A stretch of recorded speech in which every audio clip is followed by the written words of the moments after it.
Në Shqipëri, Kryeministri Edi Rama tha sot se operacioni i gjerë kundër vjedhjes së energjisë është një mundësi që sektori të shpëtojë nga kolapsi dhe ekonomia e vendit të mund të marrë frymë drejt një rritjeje të shpejtë të saj. Kryeministri përsëriti edhe një herë se ky operacion do të nisë me bizneset e mëdha, të cilat abuzojnë me energjinë, veçanërisht në zonën kryesore ekonomike të vendit, atë mes Tiranës dhe Durrësit. Korrespondenti ynë Armand Mero njofton nga Tirana. Arsyeja pse ne jemi këtu është për të çelur një operacion masiv, një operacion të thellë dhe një operacion që synon të kthejë përfundimisht faqen në këtë sektor, duke kthyer përfundimisht energjinë nga një pasuri që mund të vidhet lirisht në një burim, mirëqenie dhe rritje ekonomike. Kryeministri Edi Rama foli në një aktivitet ku merrnin pjesë përfaqësues të institucioneve kryesore në ditën kur ndërhyrja kundër vjedhjes së energjisë nis të zbatohet sipas një plani që sheh angazhimin edhe të policisë.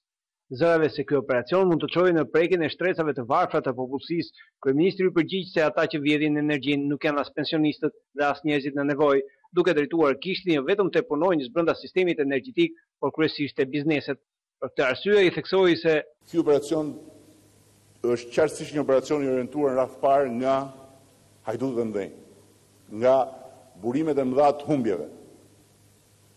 Parafytyroni vetëm kaq që në autostradën Tiranë-Durrës dhe në pellgun Tiranë-Durrës është 60% e problemit tonë. 60% e problemit tonë.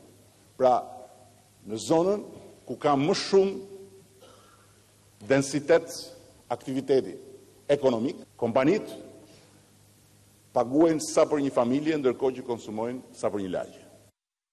Kryeministri Rama deklaroi se ndërhyrja është më së urgjente për ta shpëtuar sistemin energjetik nga kolapsi dhe nga një gjendje që nëse do të vazhdonte do të mund të kërkonte më pas ndërhyrje më të dhimbshme, tha ai.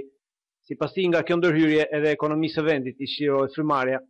Jemi realisht në një moment jashtëzakonisht kritik dhe kemi një mundësi reale që në 4 vjet ne ta kthejmë këtë sektor në një sektor fitimprurës. Kreu i qeverisë tha se ky proces që nis sot do të shoqërohet me një seri reformash në të gjithë sistemin, duke njoftuar se administrimi i kompanisë së shpërndarjes do t'i besohet një shoqërie të huaj, ndërkohë që sipas tij edhe në sistemet e matjes së energjisë do të zbatohen teknologjitë e reja. Sipas autoriteteve, humbjet nga vjedhjet i kushtojnë arkës së shtetit afër 150 milionë euro në vit. Për Zërin e Amerikës, Armand Mero, Tiranë.